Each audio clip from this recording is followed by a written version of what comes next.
Welcome, ladies and gentlemen, to this week's episode of the WrestleSlam podcast, where, believe it or not, we're going to talk about everything about wrestling, and probably we might as well have time and talk about more wrestling.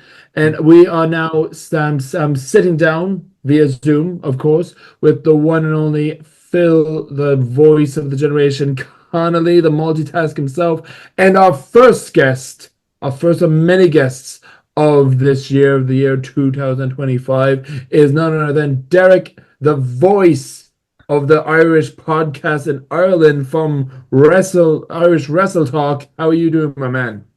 All good, lads. How are you? All good.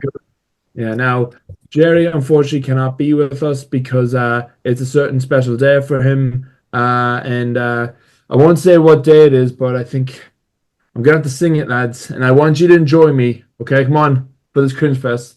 Here we go. Happy birthday to you. Oh, I'm just going to power through it, lads, for God's sake. Happy birthday to you. Happy birthday to Jerry.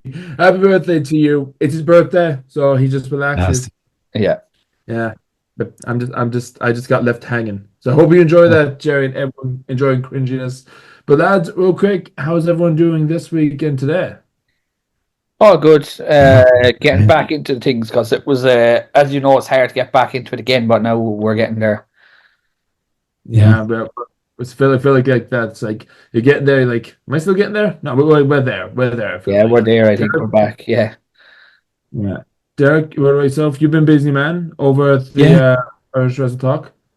Keeping busy. Took a nice break over Christmas, though. You have to do that, to recharge the batteries. But overall, can't complain. All good. Yeah. Big Christmas will always be just like the justifiable place. Like, yeah, you're gonna have to take a break here and there. Like, unless you're a workforce, but sure, look, that's the main thing anyway. But like Phil said, we're back into it, getting everything back into it. We are back. Here we are. Said back way too many times.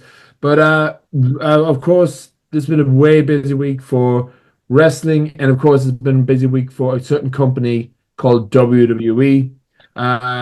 As you all know, it's official. WWE is now on Netflix. They've had a first, I'm going to say, a pretty great week, if I'm going to say so myself, on the streaming platform of Netflix. Personally, whenever anyone said a while back that W is going to go on Netflix, we thought it was going to be a weird random rumor, but it's confirmed. And now that it's up and running, I feel like this is actually going to bring in more wrestling fans, actually casual wrestling fans, who knows wrestling, but they are not invested in paying like €13 a month for the network or anything like that. It'll just be right there because it's rare to come across somebody who doesn't have Netflix, I feel like. Yeah, and then when you log into Netflix, it's right in your face as well. So yeah. I've actually a buddy of mine who's not really a wrestling fan. He would send me so many images of WWE and the background on Netflix, but like, Matt, I feel like WWE is now on Netflix, as in relax now. So it's like, so lads, what's your review on this week's episode of WWE now on Netflix? A few hays and nays. I mean, there was a lot of positives. There was, but the thing that stood out to me was The Rock's whole thing was a load of nonsense, I think. It was a little bit, he was corporate Rock, I guess. The director, TKO or whatever that was, so just went totally away from what we'd seen over the past year, the storyline and everything. So it was a little strange,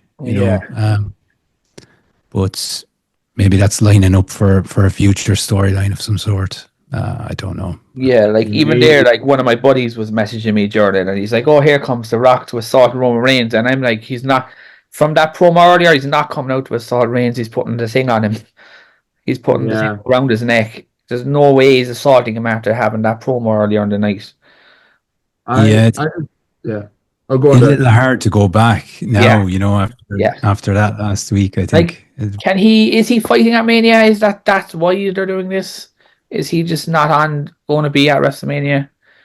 I still think he might be actually either fighting at WrestleMania or he will have like a role for WrestleMania, because I felt like like Phil said, when he just came out randomly, Yeah, I honestly thought it was going to be heel Rock because I loved him as like he brought back the Hollywood Rock and everything like that. But honestly, I think it was because again, like we said, casual fans coming in probably have no idea what's happening in WWE. If he comes out and he's been a jerk, then that'll be a bit bad publicity for The Rock. I mean, look, Hulk Hogan now. I yeah, know we were going to touch on that, but when we saw Hulk Hogan coming out, we all know what the fans can react. yeah. But now we got mainstream like news actually reporting this is talking about Hogan being booed. And it's not his first time. Just all Well, those fans, no surprise. there is a whole generation of fans or of people that only know The Rock from the movies. They know him as the movie star, you see. Yeah. And it's probably trying to feed into that too, maybe latch them onto the wrestling in some way. Yeah. And is that kind of the same way with John Cena? Because we all know he's going his farewell tour. But like you said, it's like everyone knows who's now fans of wrestling knows who John Cena is because of wrestling. That's the Yeah, first thing they actually, think of. speaking of Cena, there, I'm 100% on board with him winning the Royal. I think I'm all about stories, and there's not enough of them. And this thing is good because it got me invested, and I'm loving it. Love Cena. Yeah. Yeah, Yeah, me I too. think I we've all like. I seen. know a lot of people were like, "Oh God, not Cena again," but like the man has done so much. I think he's definitely in the top three for wrestling. Yeah, Well, Done I so think his much. body of work through the years entitles him to come back in and go straight into the mix for Yeah, the championship. I think so, anyway. yeah. Like him and Um, Cody Rhodes is an interesting match to me. yeah, yeah. And we said this just last week because I feel like John Cena, like I remember when he was like all over WWE, he was like the face, he was winning matches and everything else. Everyone was sick of him. I felt like looking back on it, we took him way too granted Hmm. because he actually lifted WWE. Again, I was a Cena fan. I wouldn't say I was a part of the C Nation or anything like that. Yeah, Even though it was a cool thing at the time. But like he did carry WWE, he made people like the very first thing they think of WWE was John Cena, just like the Attitude Era. You yeah, think of Stone Cold, The Rock, then the Golden Era. You think of Hulk Hogan. That's kind of how to get people invested in marketing, especially with the kids as well at the time. yeah, So Cena has also given back. Like he's helped put other guys over. He hasn't been afraid to do that either. yeah. What did he say? So, 2,000 days or something since his last match win. yeah, that's it. yeah, because I said this in the podcast last week, and it's upsetting to say it out loud. John Cena was a bit of a jobber when he was coming back because, we said this, it was obvious he had to be safe because he was in movies, he was in projects, so he can't risk getting injured. So Yeah, now that he's back in the farewell tour, and he actually said that he's putting any rest filming on hold for the next year yeah, because Yeah. he wants to go Schedule all is out. clear yeah, just for Yeah. wrestling. yeah, Because not like I'm not taking swings at them, but not like The Rock or Batista, where they just like suddenly just stopped wrestling and moved on to films. I feel like Cena wants to go out with a bang. yeah. Like, no, I Oh want to yeah, finish it. 100%. Yeah, We won't talk about that till later, but we'll talk about AEW later. There's something on that just when you say go out with a bang, it just reminded me of it. I want to talk about it before the show ends. yeah, yeah. I don't want to forget So about it, but Phil is rubbing his hands as anybody ready to Get get ready. like, look, yeah. we're at a calm point now, Phil. Philip, No, but we're at a like calm. besides The Rock there, right, and Cena, what kind Mm. of stood? What else stood out? I thought it was okay, but I've been watching wrestling for 30 years, so my expectations of an amazing show are gone out the window completely. You think? But I've seen a I lot of think it people was say this is amazing, and I've seen a lot of people say this was trash. I think it was put together very much like a PLE anyway. Yeah, It was nice and shiny. The debut, the video package at the beginning of it, and the introduction and everything like that. yeah, Match wise, Rhea and Liv, I'd like to think that's the end of that now.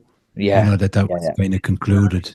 Has to be. Yeah, again, I'm a Rhea Ripley fan, Yeah, but I was surprised she won the title because we said that they know how big Rhea Ripley was. I thought they were going to take a break from her winning the main women's title and focus on The thing is, mid like, Charlotte Flair and Becky are coming back now, so Yeah, yeah.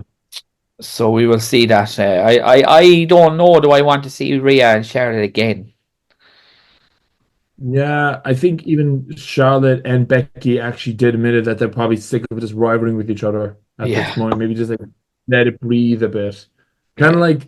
of like Randy and Cena. There was a long time ago. We loved the rivalry. We were just sick of it, and they just like let it go for so long The until thing they is, like, brought it all back. of those women debuted 10 years ago now, Mm, 2014. Yeah.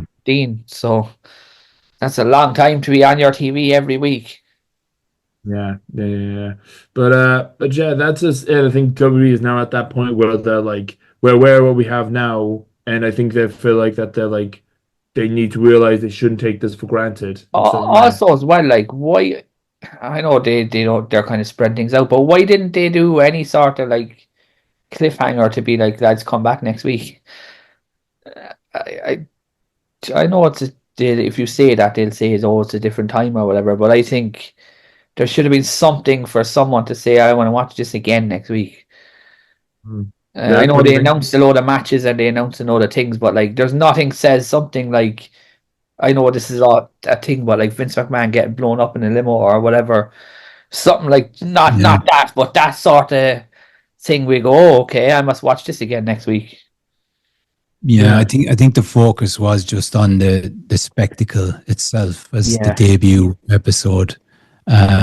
Just to kind of show off, like they rolled out the red carpets, had all the guys there, the legends and everything, just kind of show off here's what we're about, here's what we can do. But yeah, you have a good point there, Phil. There was no real catch at the end, to drag you back in next yeah. week.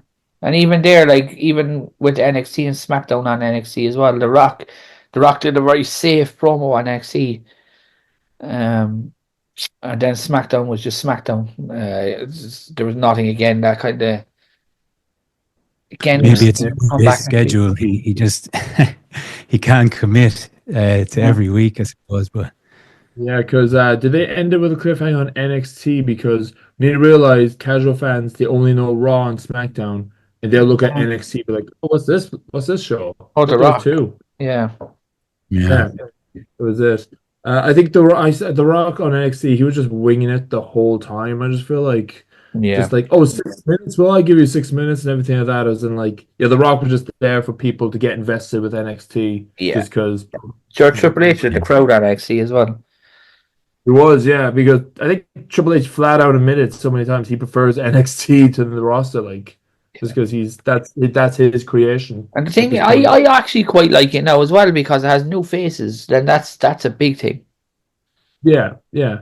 And there's so many new faces that, because back when NXT was like so big, and it's still big now, we have so many wrestlers that doesn't want to leave NXT. They were just getting way too comfortable in that way, and I feel like that's what they're doing with these stars Yeah. at the moment.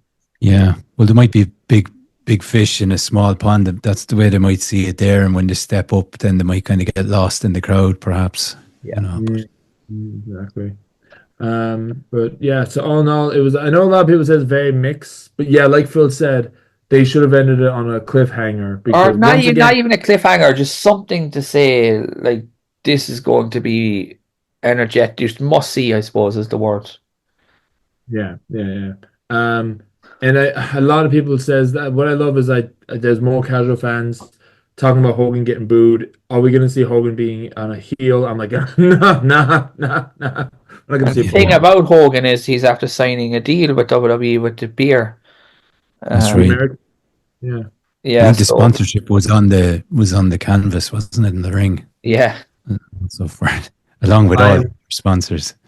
yeah, I am not feeling the mat on Raw and SmackDown at the moment with all the sponsors, like you said. Yeah. The SmackDown one isn't too bad because it's just the blue, It doesn't really have a lot going on, but the Raw is a bit busy now. All right. Yeah. That was it. Is it just the one time, or because it's the first show and people were watching it? No, I Not think that's sure. what they're going to go ahead with for now, but Right. we'll see. Will I that mean, change? And I still cringe whenever we watch like a pay-per-view. I still cringe whenever I see the fucking Prime logo in the middle of the ring.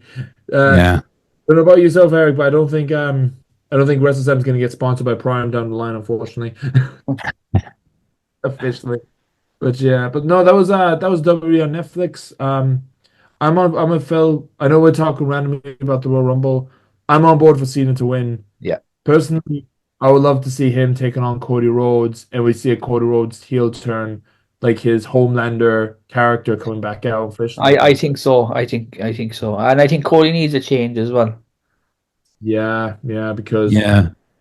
I again, saw the beginning of SmackDown and it looked as though Paul Heyman was, they were teasing Roman Reigns and Cody once again, which I don't think we want to see. But like you say, I think the way he has aligned himself with the bloodline in a way, helping out, and the way Kevin Owens is getting involved, yeah, could very easily see Cody turning. I think that's what he needs. Yeah. yeah, because we were talking praise about Cena, but let's not forget the major hate that Cena got because there was so many open opportunities, and he even admitted himself that he was going to turn heel so many Mhm. times. Massive hate. They didn't. I remember that there was like, oh, is this the time he's going to turn heel? They didn't. They powered through, and I don't think they're going to catch that lightning ball with Cody. As a matter of fact, if he turns heel, he's going to be more popular. He will be more greater. I feel like. Yeah. Definitely. Yeah. 'Cause I would just love to see, Cena challenging him at Mania. Cody Rhodes is going to come out and he says, John, I just want to say, and out of nowhere, he just hits him with the microphone and he'll just like leave being the top heel now officially in the rivalry. Yeah. Definitely.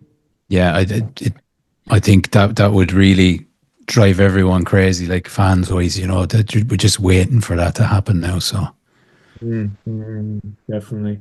But the bigger things happening. It's only the start of the year. I know we're only second week in, but look, big things are coming.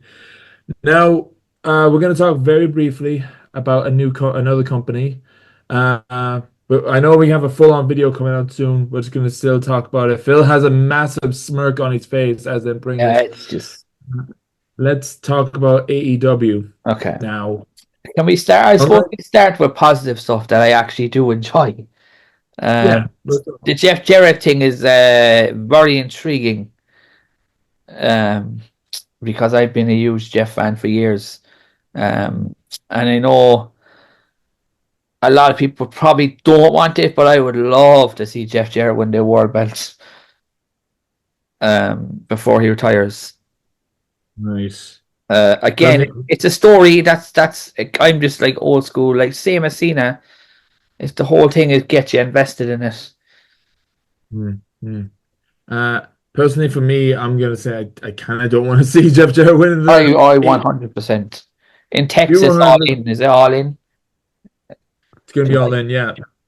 Makes me feel like I feel like I don't want to see Jeff Jarrett win the title. Like that's just me saying out loud. It's just that a lot of people, unfortunately, would not know of Jeff Jarrett. They'll just know him briefly, Yeah. without really yet. But again, that's what the people thinks. So for when we talk positive now, I'm not like hating on AEW. I'm not despiting it. I'm not gonna say it's a bad company. It's a good company. The positive thing about AEW is I'm just happy that we have more companies opening more opportunities for wrestlers. Yeah. And that's always been my positive about AEW to this very end because, gonna be honest, and people did say, but you're a wrestling podcast, so you need to know all this stuff. I haven't really been invested with AEW properly. I think a lot of people are like that at the moment. Yeah, I've been following Moxie's storyline. I've been following the Death Rider storyline. Even though they all kind of like messing up here and there, but that's just it.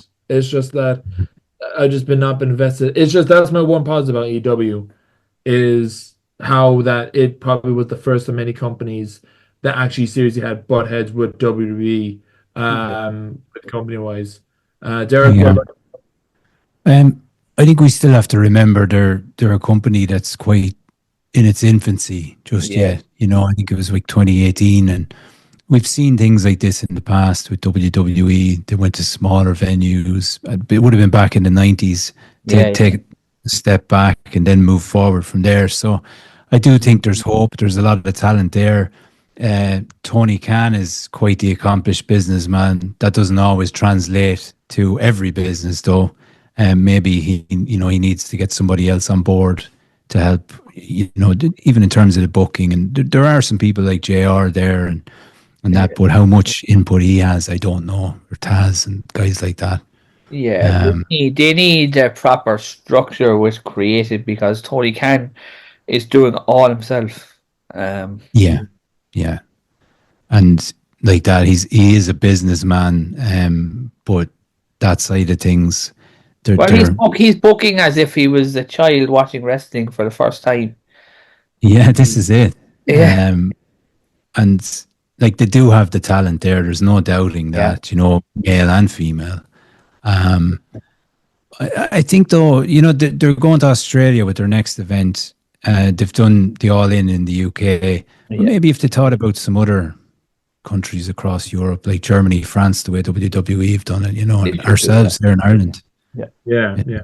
Because I know we're gonna say, well, WWE did this, did that, but Triple H, of course, he's a fan. We all know this, but he is somebody who knows how to balance that, and he's aware of not just other companies, but he's aware of which countries is the best one. Like he is looking at Ireland, for example. He is looking at like over UK, the biggest, and how to aim for them.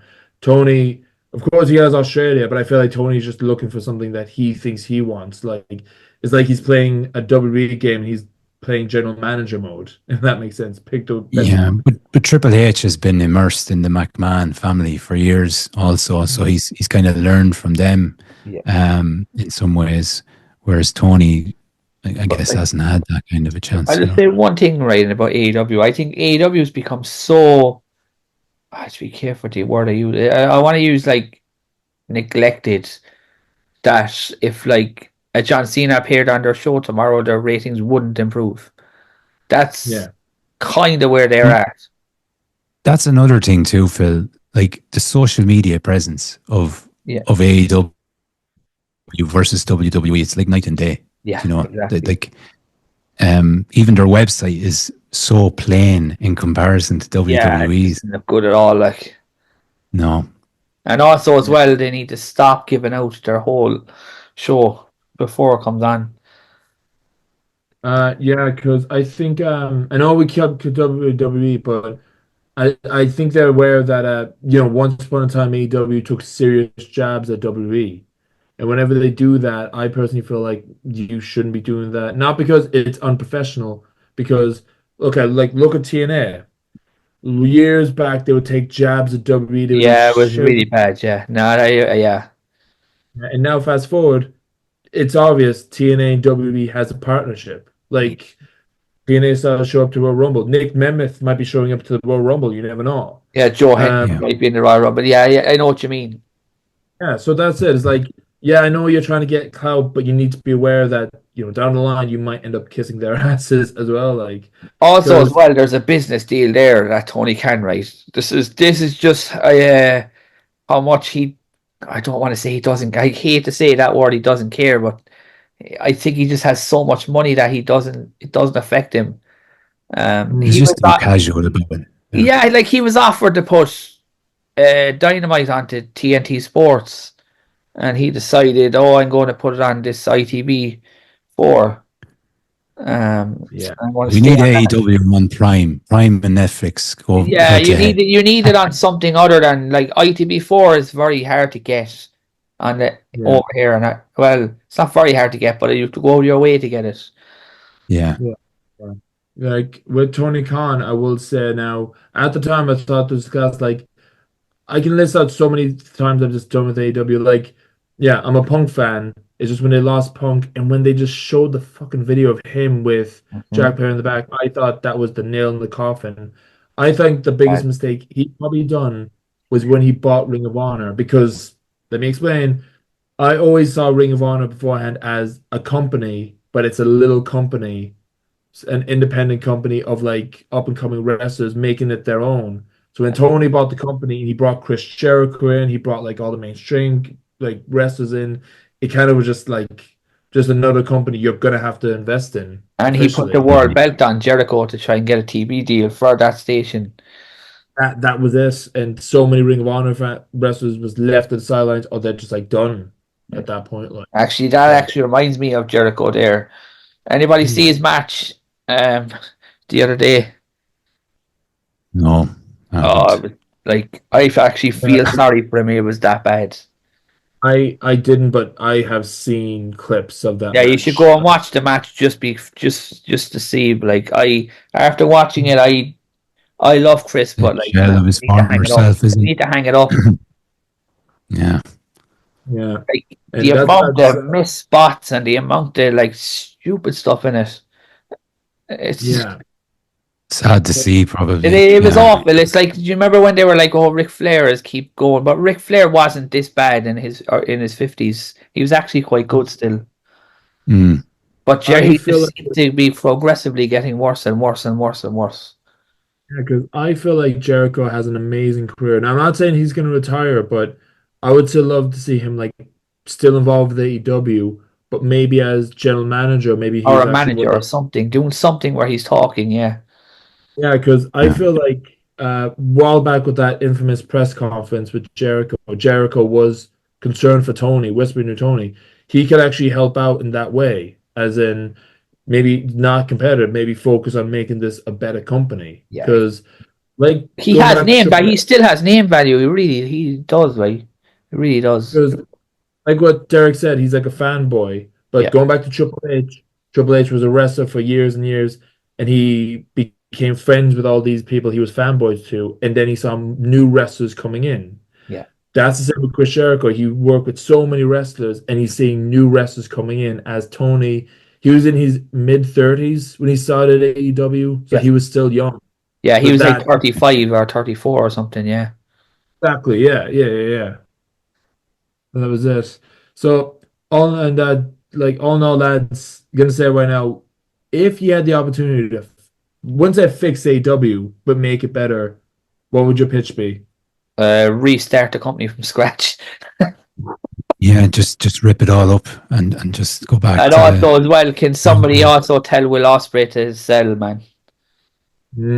Like his matches are like 100 miles an hour with no acceleration reverse. Yeah.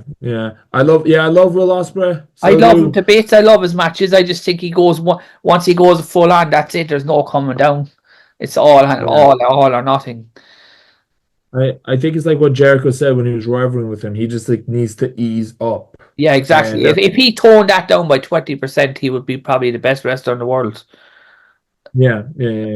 Derek, what about yourself? Any if you were like, if Tony Khan says, "Oh yeah, well you come in, here's a flight, tell us how to fix it," what would you actually do? They need to sort out social media. They need to identify who their demographic in full. I think, are they going for the more casual fans? Are they going for the young, the old? What are they trying to do?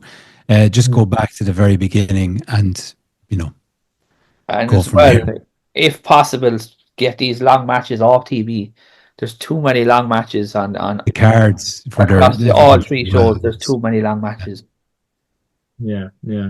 I think for me, Tony and like whoever as well, charge of talent, needs to sit down and one of many things I would give praise to AEW. Their roster is stacked. Yeah, like probably one of the best rosters. You know what the number one thing that I discovered when I was watching it recently, where I completely knew they were screwed, when Kenny Omega returned on New Japan. Like the man is being paid millions from Tony Khan, and he returns after being out for like 2 years on like a New Japan show that Marks are watching. And I mean, I love New Japan. I'm not criticizing. I'm just saying this guy is an EVP of your main show. He should be returning on your flagship, especially with HBO Max coming up. That came up last week. Yeah, saw that. Yeah. Because I've always felt like Kenny will always be an AEW like original. That and also the young bucks are not motivated anymore because of, I don't know, maybe it's just lackluster stuff happening. I don't know. But there's a lot of potential there anyway with them. There's a lot they can do with it. Like last year when they did the Devil story, Tony Khan should have been the Devil going against MJF as an Austin versus McMahon story. But again, That would just be me. I like you. He could have done so much with it, saying like you tried to rob me for money and all that kind of. And I'd rather watch that than watch a 25-minute match. You know what I mean. I'd rather watch something like that than 25-minute matches. Like I don't know. That maybe I'm just coming from an old school time frame when we watched it. Hopefully, you'll be here in 5 years, Phil, praising them for how they turned it all around. Yeah, no, I just don't think wrestling matches sell. Cold wrestling matches do not sell anyway. 100%. Again, this whole video, this whole section, we're not bashing AEW whatsoever. We're not hating on AEW. No, you want it to do well. You want people to have jobs and you want people to survive. Yeah. So yeah, that's it. It's like we're not bashing AEW. It's just we need to be where AEW is kind of in a dingy place right now. The thing is, like I've watched all their shows. I've stayed up countless hours to watch pay-per-views. I love it. Like I really do like it. It's just something about it is not appealing to commit watching every week. Yeah, because personally, out of all the rosters, I feel like it was why I said I just was disappointed with Okada, the Rainmaker. I didn't like what they were using with him being a comic relief. Yeah. Haven't seen one good match of him since he came in. Well, he had an Ospreay match and not a real match. He did, yeah, but I was like... That was the only one I've seen that in recent times, but again... we don't have long left. No, we don't have long left, so any closing arguments to end this now, lads? The AEW is here in 5 years' time. That's mine. Okay. Derek, you were saying? Lyra to win the Intercontinental Championship on Raw tonight. Yeah. Oh, yeah, we'll talk about that. Lyra won the Intercontinental title. Raw's not on, but look, it will happen, Lyra. Go on. All right, lads. Just watching. Derek, you're a gent for coming on. Be sure to check out Wrestle Talk. You know the man. You know the voice. We'll see you soon next week. Cheers, lads. Take care. I know what I'm doing.